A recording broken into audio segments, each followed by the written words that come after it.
All right, hello. I'm back. It's been a while since we've done interviews, but I am excited to be back interviewing Dr. Jenna McLean today, so let me see if I can invite her. I always have to remember how to do this. Okay, Caitlin, you can do this.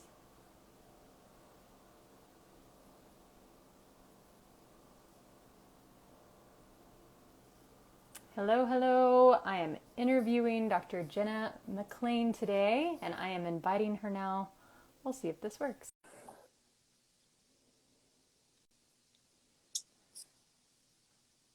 It is a dreary day here in Denver this morning. Unfortunately, I'm ready for summer break and summer weather. Here we go. Hello. Is it working okay? I think so. Can you hear me? Yeah, this is great. Yay. Woohoo, we figured it out. We It's did. great. Yeah. This is a good sign. Well, yeah, it's pretty self-explanatory. First of all, congratulations. You just graduated on Friday, Saturday? When was graduation? Saturday technically, On but Saturday. thank you. That's Yeah, very exciting. you kind of know the deal with feeling like there are like many end points that you reached, and so it's Hmm. graduated like 5 times already. Yeah, right. Exactly. But now you're like actually officially done. So that's exciting. Yeah, like everything is done. So Yeah. congrats on your landmarks too. Thank you. Yeah, I just finished my oral comprehensive exams. I'm super happy to have those out of the way. Yeah, Those were a beast to study for. This doctorate is no joke, turns out. no, yeah, wouldn't recommend for. It's not for the lighthearted. I'll say that. Yeah, for sure. Well, Jenna just graduated from the University of Northern Colorado, where I am currently, I guess, attending. I'm now just in my dissertation phase. That's all I have left. But we'll talk a little bit more about Jenna's background in just a little bit. But first, I like to ask some icebreaker questions. I got some interesting ones for you today. This is the biggest variety I've gotten from people so far, so I'm excited to ask you some of these. All right, so well, I had two that were pretty funny. We won't you don't have to answer these for serious, but Jonathan asks why jazz. So, I mean, that's actually a kind of legitimate question. Unless it's by jazz. Yeah, exactly. I don't know what connotation that was said with. Maybe Uh, we'll talk about that. Or do you want to answer that? well, yeah, I was gonna say we'll probably get into it a bunch in a Yeah. minute, right? Hmm. So, yeah. Yeah. Let's wait on that one. And then Respect the Eddie says, if you're in musical mode, which would you be and why is it Locrian? I Oh, like that. yeah, that's great. Local Um, one particularly, but yeah. Okay, it's so here's it. Oh, oh go yeah. ahead. Oh, I don't I haven't thought about this actually. I love Lydian. Lydian's great. Lydian's a good one. You know, it's a basic choice, I guess, if you're hip to all. Yeah, yeah. I have no opinions about musical modes really, so Yeah. I don't have you a can, good for Lydian, but yeah. Um, okay, so here's actually a serious one. okay. It's not that serious, but name something that was popular when you were young but isn't anymore, like butterfly clips is the example here. So maybe something you were into that's not popular anymore. Ooh, that's a great example. Butterfly clips, yeah, it's a great. I have Yeah. many a photo wearing Yeah, them. absolutely. Gosh, I'm trying to think along the lines of like toys and games. Like the first thing that came to mind when you said Bop It, which actually, like maybe people are still playing Bop It. Yes. I love that thing. That was great. A friend of mine actually like just recently bought one, I think, and she was super stoked about it. And I was like, a Bop It, oh man! So Dude, maybe it's so funny what's coming back right now. I feel like there's a few, definitely fashion. There's a few things that are coming back, and I'm like, okay, I remember wearing this when I was little and it did not go well the first time. So I'm a little hesitant to try it again. Even like scrunchies. right, yeah. I was appalled when scrunchies came back. I know. Yeah. All right. Well, let's get into some music stuff. So the first question I like to ask people is, who you are, what you do, and then we can go a little bit more into your background, how your training started, and then more specifically how you transitioned to jazz or CCM. So if you want to just kind of answer any or all of those, we'll get started. Sounds good. Yeah. So my name is Jenna McLean, for those who don't know me personally. And actually, I just know Caitlin through UNC, obviously, because we both have been students there. But we haven't really like spent much time together at all. Yeah, exactly. I don't think we've met in real life actually. I think we've Yeah. only met online. Yeah. So It's that's funny. really one really cool thing that Hmm. the pandemic for me is like connecting with a lot of like actually Absolutely. voice people that I still haven't met. Like my friend Marion Powers, who teaches at UNC now, and like still haven't met her in person, but we're like buds. So, Hmm. um, so anyway, I am in Colorado at the moment because this is where I'm from and this is where my family is. So I'm here for the summer, but I have most recently been teaching at the University of Memphis on their Lambeth campus, which is in Jackson, Tennessee. Just moved there from Colorado in August to be a lecturer in music and entertainment. So that's been a really just like crazy big life change and fun challenge, and it's been a real pleasure just getting to be, a college professor in a manner. Yeah, congratulations. That's not easy to get one of those gigs. So congrats on that. Thanks. Um, so my background prior to doing that is obviously I just wrapped up my doctorate in jazz studies, um, in voice specifically, and I did like a secondary emphasis in vocal pedagogy with that as well. Um, and prior to that, did my master's in jazz studies at UNC as well. Um, and prior to that, did an undergraduate degree in classical voice from the University of Wyoming.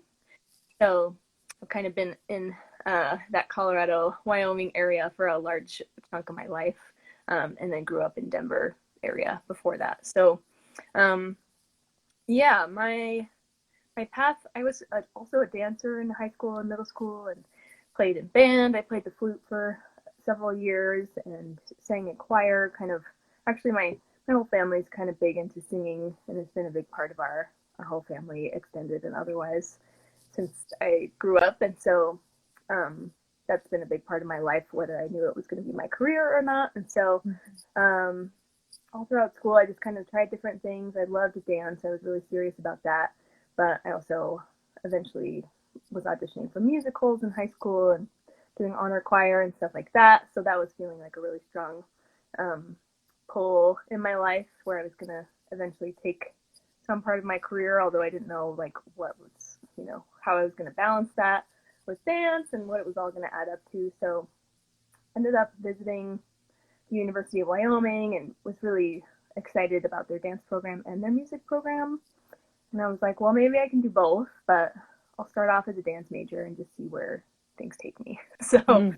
I was actually a dance major for my first year of my undergrad, but was really involved in choir and was doing like voice lessons still, and was on a music scholarship still, which was wonderful to have. And eventually it was just like, I think like the music thing is feeling more like what I could do realistically for a career as Mhm. myself for a long amount of time. So that's not to say that I couldn't have done dance in many diverse ways as a career, but decided that was the right path for me. So um, at the University of Wyoming, where I already was, there wasn't really a jazz voice concentration at all.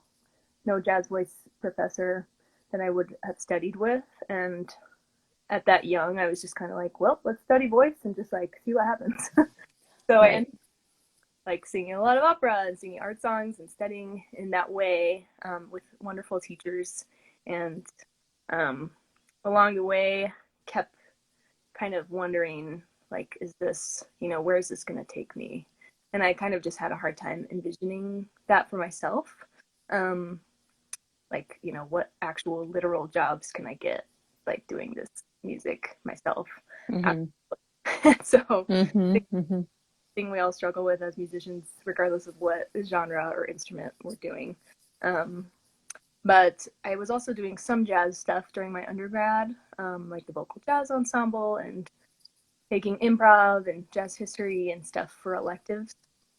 And so as I started to kind of dabble in that stuff, I was like, like this is awesome. Like I'm super into this stuff. And for a while, I think I was almost like ashamed. I don't know, ashamed if that's the right word, but I was kind of like, don't tell my voice teacher, you know, Yeah. super into jazz and maybe don't even want to do classical. Um, and so it was definitely like this predicament I think that I was in for a while because I felt like I was good at the classical stuff. Um, so I took it as far as auditioning for master's programs in classical voice, like Mm-hmm. at Indiana, and I auditioned at NEC and Yeah. Boulder. I was kind of on the path, but the whole time feeling super stoked about any of it. I was grateful to have those experiences, but I wasn't like any of these places is where I belong. Right. So I'm sure that the audition panels, like looking back, I'm sure they sensed that in some way in my auditions. Like, girl, you know, maybe she sounds good, but she doesn't seem like she's super into it. Mm-hmm. Probably. Mm-hmm. So, so I didn't get into any of those places actually, which Mm-hmm. is probably like a blessing in disguise because Absolutely. you know, I ended up finding, I think, what's a more genuine path for my own voice and artistry. So then I took a year off. Sorry, this is lengthy, so I'm just like No. You're fine. This is good. took a year off of school and just lived in Fort Collins and worked a couple of part-time jobs, taught a whole bunch of private students voice lessons and piano lessons, and was trying to like decide what to do. I almost did a master in music management program at school, but then I was like, no, like I should just really stick with the like performing artist route that I know is like deep in my soul, like what I should be doing. So um eventually like one of my mentors who teaches at the University of Wyoming now, Ben Markley, great pianist, was like, you should just like study with, like find someone to study jazz voice with since you didn't really get to do that yet, and then audition for a master's in jazz studies maybe. um and that was just one option. And so I ended up starting to take lessons with Julia Dollison, who's an amazing vocalist and like so flexible and knowledgeable, and was teaching at UNC at the time. And so I just took some lessons with her, like at her house in Greeley, and eventually auditioned for that program. I also auditioned at William Patterson University in New Jersey for jazz studies, and just decided that UNC was like the right move. So it's kind of a non-typical path, I guess, and definitely stayed, you know, closer to home than I think a lot of people might encourage somebody performing, like somebody pursuing performing arts to do, but it worked out really well for me, I think. So Yeah.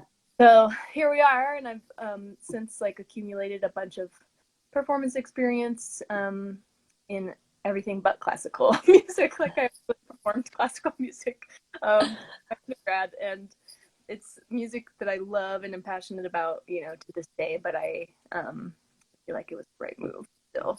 So Yeah. Yeah. love it. Yeah. That's great. One thing I really like about your story, or I think that can be really encouraging for a lot of people, is the atypical path, because I think that most of us take a path that's pretty atypical.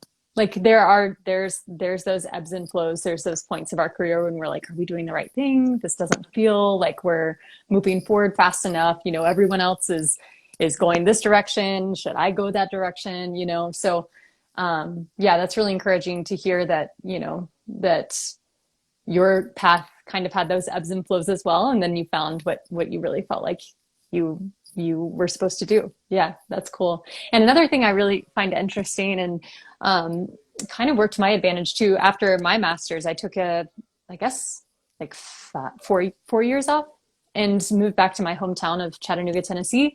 And I got a ton of performing and teaching experiences there, because you do have kind of like that hometown advantage. People know you, they recommend you. And so I think that that can actually be really valuable to have that advantage, especially starting out performing, because, you know, it's hard to get gigs otherwise, just when people don't know you. So yeah, I think that that can definitely be a good thing to stay closer to home. It just depends on your path. Yeah. Yeah. What you said about just like taking an atypical path and kind of questioning from time to time. Like if I could tell you the number of times I've questioned, like when I'm, Hmm.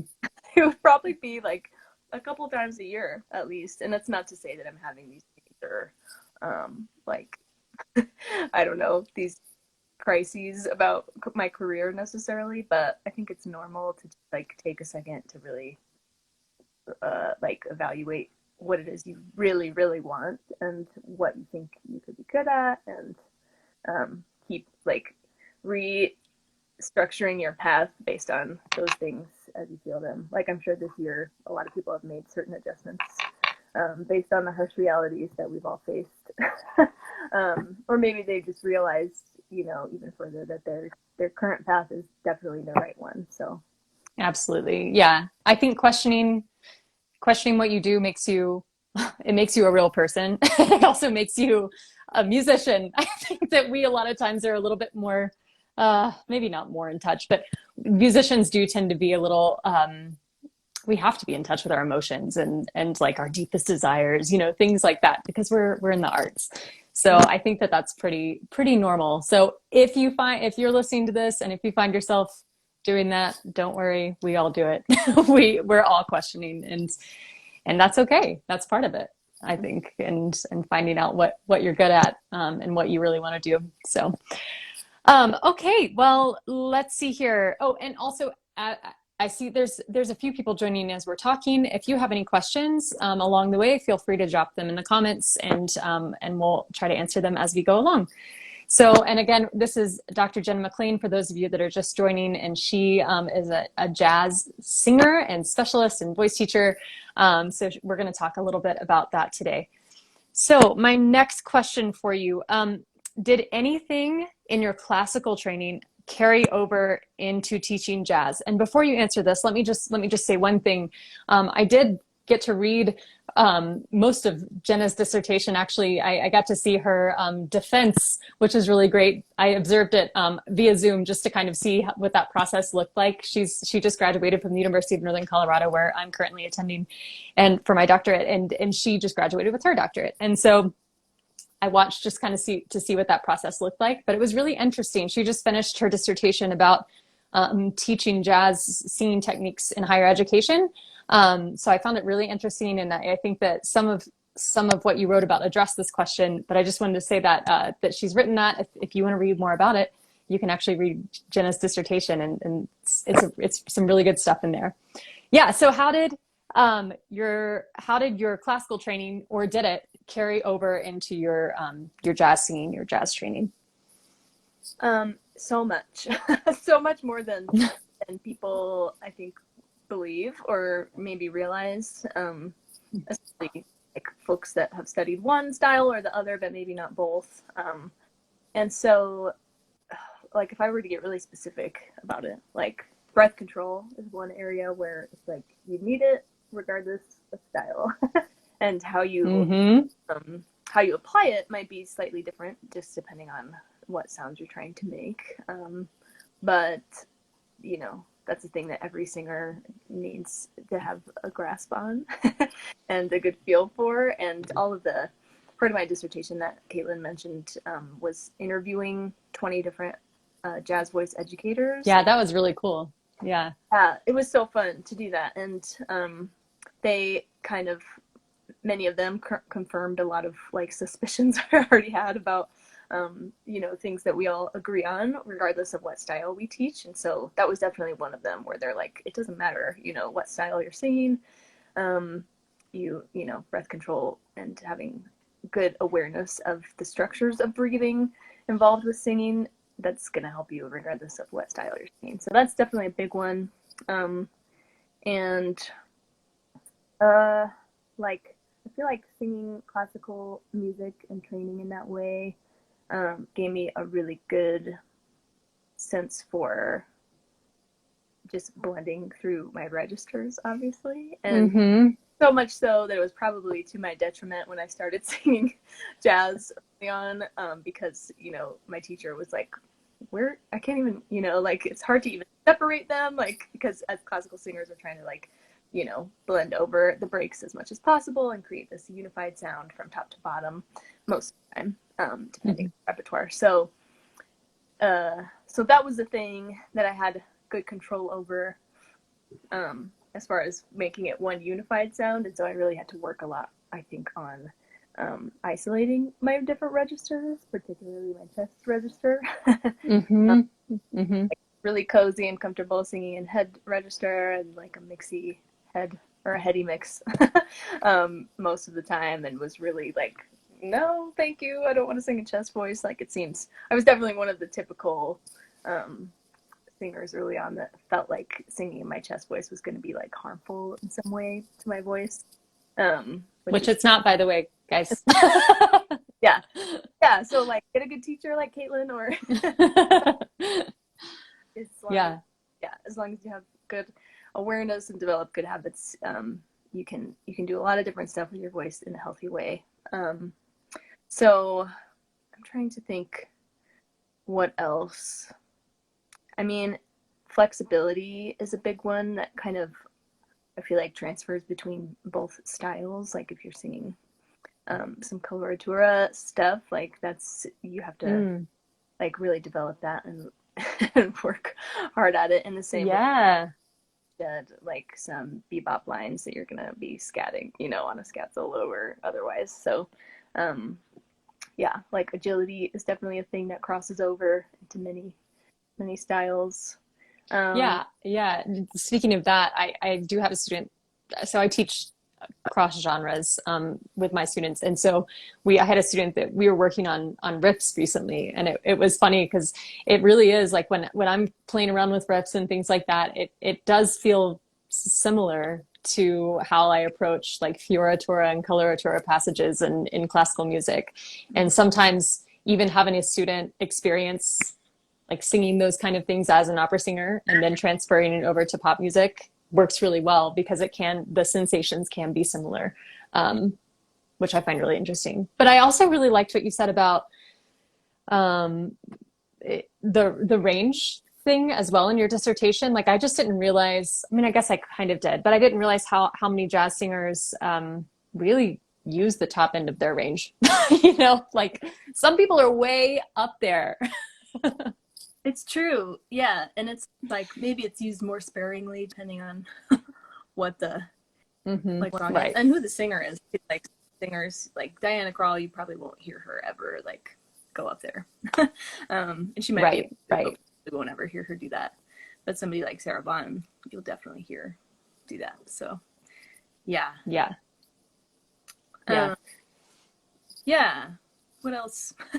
What other questions do you have, either regarding that stuff or? Yeah, well, the reason I wanted to ask that is because a lot of times I think most musicians that study professionally study classically. That's just kind of what, you know, academia looks like at this point in our reality, our history. And then they find out as you know, you graduate and you start teaching, a lot of times you'll find that you're not going to have college aged classical students that you're going to be teaching, which is where most of your training has probably been.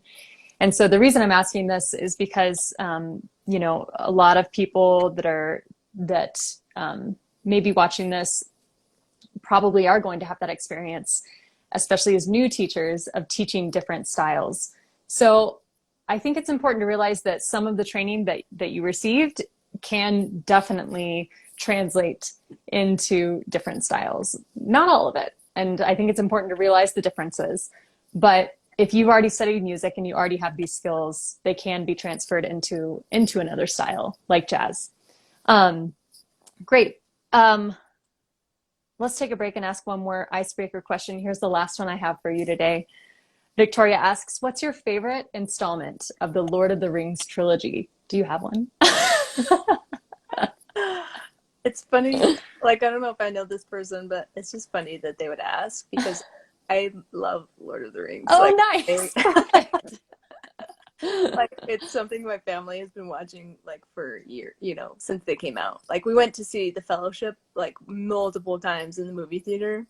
Yes. Oh, if I had to choose, oh, that's tough.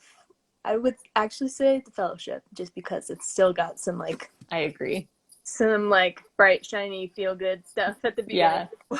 before it gets super dark. So Yes. yeah, Yes. Oh man, that was such a great time in our, I guess in both of our childhoods, being able to see the premieres of those movies. So great. no, I know. I remember like I don't actually even know what year they came out, but I remember my dad being like, "Is this too dark for Yeah. little Jenna?" Like I'm not sure, but it Yeah. seems fine now. Yeah. Yeah. I think it was fine. Yeah. All right. So next question here. So we talked about the similarities. Let's talk about the differences now. Well, I guess I asked this a different way this time than I usually do in the past. What are some starting jazz singing techniques that singers new to jazz can start playing with? So if you're not as familiar to this genre, what are some things that you can start doing to experience this style or teach this style?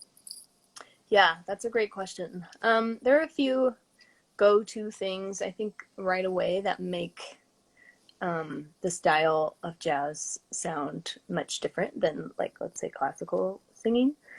So one big one is just vibrato, right? And like frequency of vibrato and when it exists and for how long. So it's obviously less in jazz, and it varies, based on the singer that you're listening to. Somebody like Sarah Vaughan is going to use it a lot more than like Diana Krall's just another easy example. Right, right. She never will usually. Um, and so, and you can kind of like assess each jazz singer that you love throughout the history and how much they use and when. But generally speaking, like really making a generalization here, little to no vibrato except for on longer sustained pitches. And if that's the case, usually in the later half of the sustained pitch is a good like rule of thumb to at least start playing with, if you're getting started trying to like challenge yourself to sing more in a jazz way. And that's not like a hard and fast rule by any means. And so if you listen to somebody like Cecile McLaurin-Salvant, who's like one of my favorite current jazz singers, that's more straight ahead, but she does like all kinds of different repertoire, from like Stevie Wonder songs to musical theater repertoire to like some French songs, all kinds of stuff. So she'll use kind of every color you can imagine in her singing, from like different registers to like really wide vibrato to somehow like less wide vibrato, which is a really hard thing to even figure out, to really breathy to not as breathy, and like the whole spectrum. So when I give like these style tips, they're usually just like, this is what's commonly heard, but it doesn't mean that's like what you have to do to be successful necessarily. So so that's one, vibrato. And then another is just vowel shapes in general and how tall or not tall they are. So I come across this especially with just young, especially choral singers. Like if I'm a clinician or adjudicating at a jazz festival and a high school group comes in and it's a high school choir, where most of their repertoire probably is more traditional choral stuff, where they're used to singing with really tall, more classically oriented vowels and really crisp, clear diction. Mm-hmm. And then maybe they have one jazz piece that they got to do that semester. And those tall vowels and really crisp, clear diction kind of tend to get into the jazz thing that they're doing, which makes sense given the amount of time that they spend working on those types of techniques. So I would say if you're a person that's been studying a lot of choral music or classical music, you're probably used to singing with really tall, more dark vowels, and really clear diction, like crisp T's and D's and whatever else. So just seeing how you can experiment with more conversational sounds, like the vowel sounds that I'm speaking right now while I speak just normal sentences are closer to what you will hear probably in jazz and a lot of other commercial styles too, than those taller choral vowels, if that makes sense. Yeah. So there's a lot of detail to that and a lot of, like demonstration that Absolutely. that you'd experience if you were like in a lesson and we were talking about it. But yeah, even if you're just like working on a jazz standard and maybe it's summertime. So maybe summertime, like there are many versions of summertime. Some are operatic in nature and some are jazz. So that's a good one to just listen to a bunch of different recordings of it and really think about the different sounds that each singer is making, and think about the range too that the singer is singing it in. In jazz, we tend to lean toward a more conversational range, which can mean a different thing for every person because each voice is still unique and individual. But like when I was starting out singing jazz, I was singing in all these kind of high keys, like soprano sounding keys, which, I could do. Like it was doable for me and well within my singing range, but it definitely sounded more legit, as we say. So that was definitely something I had to think about and work on and really consider, like, what is the range that I'm speaking in to you, like right now? And, what's my lowest available note that's kind of in this speaking range that can sound really personal when I'm kind of trying to portray this story or this message in a jazz style, in kind of a different way than I would a classical piece, if that makes sense. So actually, like, not to get too specific, but my now when I'm choosing like what key I'm gonna do a tune in, because usually it is like totally up to me, and like most jazz singers, that's the case for making our own arrangements and stuff. So I know personally that my lowest, like really reliable lowest note is a G-ish, depending on the day and the time of the day, like a G below middle C. And so then I think about the range of the melody of that song, what the lowest note of that melody is, like if it's the fifth in the key or something, then I can base my choice about what key I'm going to sing that tune in on how close I'm sticking to my more spoken, kind of more intimate range, if that makes sense. So yeah, I'm not going to be hanging out in an area where I have to kind of sing in my head voice or like a heady mix more of the time, because it's just not going to sound as much like my speaking voice, because I don't speak up there most of the time, it turns out. Sometimes I do. Yeah. What else? So we're talking about techniques. If new people new to singing jazz or teaching jazz, what are some things they can do now to start playing with this style? So listening is just a huge thing, as cliche as it sounds. And so thinking about the different typical style things that a lot of jazz singers do, like where they might place different scoops and slides and pitches. The vibrato thing comes back with that again to just using vibrato kind of at the ends of maybe shorter pitches toward like pushing forward the swing feel. So like with Ella, like Ella does this a lot in like in Mac the Knife is a good example. Like if you just listen to the very beginning of that tune that she sings, she doesn't have a lot of really long pitches, like whole notes necessarily, but she'll go like, oh, the shark has pearly teeth, dear. So like on pearly, yeah, tiny bit, a of, tiny like, bit. A little sugar. And he shows them pearly whites, so it's not like pearly whites. Yeah, that's a different singer. Yeah. Yeah. So picking up little subtleties. I like to have my students sometimes do style transcriptions. Like we talk about the transcription a lot for note choices and rhythm choices in improvisation, but I also like to have them do style transcriptions where they literally try to copy not only notes and rhythms and lyrics, obviously, but also all of the little tiny details like registration as much as it's possible, and little slides where they happen, and vibrato best as you can match it.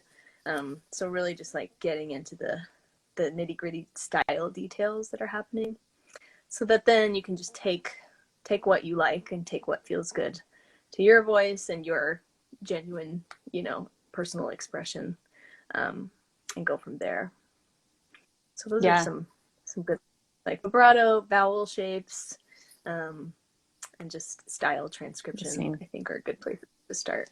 Yeah, that's great. That would be useful even in no matter what genre you're singing, that transcription exercise. I like that, like thinking about registration and vibrato and scoops. And yeah, if you're new to jazz, if you're new to, or maybe just new to studying this kind of genre in this way, that's a great place to start. I think doing listenings and thinking very intentionally about, okay, how is the singer making the sound? Are they scooping? Are they using mostly chest voice, mostly head voice? And then, writing it down even and just making it kind of a study. That's a great idea. I like that. What would you say to people, obviously a big part of jazz too is the improvisation bit. So do you have any advice for starting that, thinking about that, working on that for new singers? Yeah, it's definitely a thing that I think any like jazz musician has just committed to working on for the rest of their life. Like, there's never going to be a point where you're like, well, I've learned it all, and I'm good to go. And that applies to anything in life ever. So, transcription is a big place to start again. And it's good, I think, to start off with maybe some more melodic solos that players have played, or singers have sung, that are not so like intricate and don't require quite as much agility as maybe like a Charlie Parker solo would. So like some of the earliest solos that I transcribed are like Miles Davis on Freddie Freeloader, which is just a blues form. So you don't have to think about a very complicated tune, and you can just think about his note choices and different timbres that he's using in his playing. Sarah Vaughan's solo on All of Me is a great one if you're really trying to get into the intricacies of the style as a vocalist. And that one's actually like a little more challenging than even some of the Miles solos, I think, but definitely a good one to have on your list if you're an aspiring vocal improviser in jazz. The one big thing that pertains specifically to vocalists for improvisation is syllable choices. And I think that's one of the biggest worries for singers getting into improvisation. They're like, what words do I say? I'm so used to having like a piece of sheet music with lyrics on it that I sing those. And so right. It's when it's left up to our own devices as far as what sounds to make, there's like a lot of pressure, I think, for especially early on when you're figuring out what sounds good and what's not going to sound too cheesy. So my theory with that is just less is more. So again, with the diction thing, like not overpronouncing plosive consonants is a big deal. That'll take you a long way. So not overpronouncing like T's and K's and D's, so that you can kind of favor the legato feel of, we often use 8th note lines or 16th note lines in improvisation. And so if you're singing just like da ba da ba da ba da, that sounds a lot more legato than da ba da ba da ba da. And it's such a simple change where I'm just pronouncing the D with the tip of my tongue and the roof of my mouth instead of my teeth. So that's just one example of something that can kind of interrupt the line without even really thinking about it if you're not used to thinking about that stuff. So there's a whole section on this actually in my dissertation, not to like shamelessly plug, but No, it's a good I just read. talk about, Yeah, absolutely. I think it covers a lot of this. It's great. yeah. And otherwise, just listening to other singers improvise, and there's some other great resources regarding this. Justin Binnick, who um, is a great jazz voice educator who's presented at the Jazz Education Network conference a bunch of times, like specifically did his dissertation on like Ella Fitzgerald's scat syllable choices. so, um, so he has some good resources out there as far as like what's going to work, what's not going to work, and what you'll typically hear in our most favorite, the most swinging jazz vocalists when they improvise. Mm. Um, so long story short, just trying our best to sound like a horn. And a horn, in a manner of speaking, doesn't have like the ability to speak consonants in the way that we do as humans. And so that kind of affects the sound a lot. So that's why it's useful for us to transcribe horn solos, I think, too. It's funny because jazz musicians always talk about, like, horn players are always talking about how they're trying to sound like vocalists when they improvise. The vocalists are always talking about how they try to sound like horn players. So it's definitely this collaborative effort toward the style. And then as far as like note choices go, it's a whole other battle that I think beginning improvisers are worried about. And so just starting as simple as being able to sing the root motion of a tune, like singing the root of every chord that's in a jazz standard. And then maybe you move on to singing roots and thirds of each chord from there. It could be with a backing track as the music goes by in real time, or just with a metronome at the piano, assisting yourself. And then you can move on to arpeggiating the entire chord, potentially, and kind of go from there. So it's like you can create so much work and so much practice material for yourself in a very small amount of time. But having that awareness of the harmony as it's going by through an entire song, even if you're not used to singing it because you're just singing the melody, will get you really far in improvisation. So definitely encourage like a lot of listening. And if you can get your hands on some kind of course, especially now that people are offering a lot of stuff online, offering lessons online, taking an improv lesson with somebody, or like Darwin Meter and Rosanna Eckert just did this vocal jazz improv boot camp. It's actually still going. They did like once a month for 9 months, and they talk about different vocal jazz improvisation topics. So you're just on Zoom and you sing, by yourself in your house without your microphone on and stuff. So it's a low pressure situation, but you can learn a lot from any like online class like that. So I think there are a lot of options for singers and any musician outside of just a college setting to learn stuff, which is cool.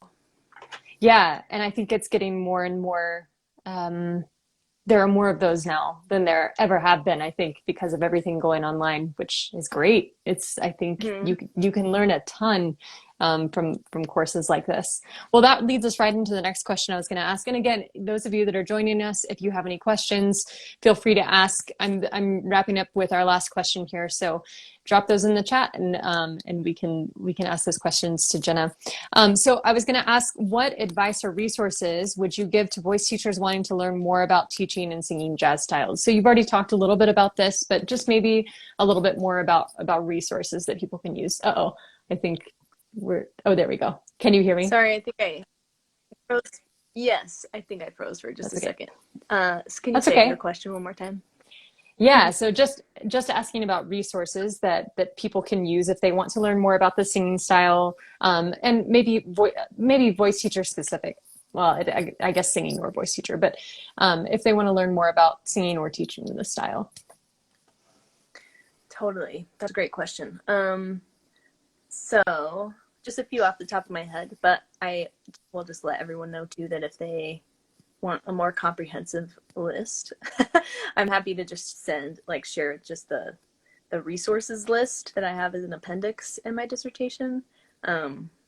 Without, I'm just happy to like send that to whoever wants it, because I don't have a problem with sharing resources and promoting some of my favorite resources. So they're actually part of the reason that I wrote my dissertation is because there aren't as many, at least, books devoted to like, here's how to teach jazz technique, like specifically talking about vocal technique and things like registration and resonance and stuff like that. So there are a lot of style books, a lot of jazz style books. So I think it would be beneficial for somebody getting into teaching jazz singers to study those, and then study a lot of the really great go-to just vocal technique books that you and I both have checked out at large, probably just like Melissa Maldy's book that we know and love, What Every Singer Needs to Know About the Body. And I think she does a really good job of like catering to anyone in that book, even though she has a classical background. She definitely does a good job of applying it to anyone, regardless of what they're singing. So that's a great one. And The Vocal Athlete is one that I found to be really helpful and informative, especially if you're looking into getting really specific about the details of physiology of the voice and what's going on when we're singing certain things. So, and that one is specifically catered to more of a musical theater audience, I think, and commercial voice audience. But again, I think in jazz, we're basically trying to equip our singers to be able to make as many sounds as possible. Exactly. And then make informed choices about what they wish to use in their own expression. So that's a great one. The Vocal Athlete, Marcy Rosenberg and Wendy LeBourne. Yeah, LeBourne, I think. Yeah. So those are really good like technique books. This is not a book, but Jeannie LeVetri is the kind of inventor of somatic voice work, which is a contemporary commercial music vocal teacher training, essentially. So there are 3 levels of that, and a lot of the jazz voice educators I interviewed for my dissertation were champions of that program, and I did level 1 back in January, and it was really awesome and fascinating, and it was all virtual if you're curious, so you could do it from home potentially if you're looking for that extra boost of training, especially if you're feeling newer to teaching commercial voice. Caitlin, I know you mentioned that you did the Shenandoah stuff, right?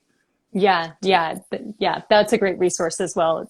It's similar. I think it was online last summer. I'm not sure what they're doing this summer, but that's usually in person over the summer, and it's 3 levels as well.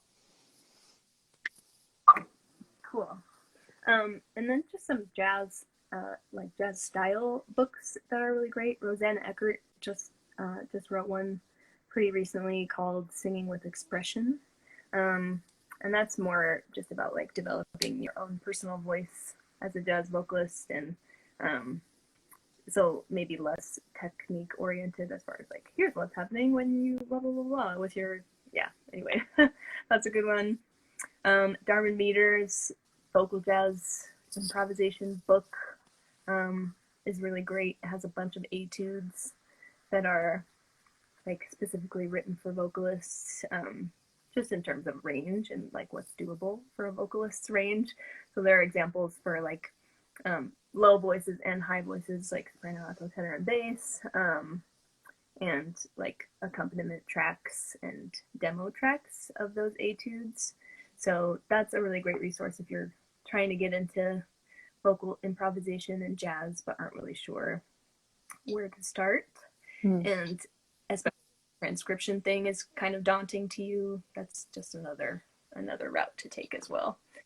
And then I'm trying to think. Michelle Weir is another kind of, she's a great jazz teacher, and she teaches jazz musicianship more than she teaches vocal technique in jazz, and she'll be you know, she'll say that herself as well.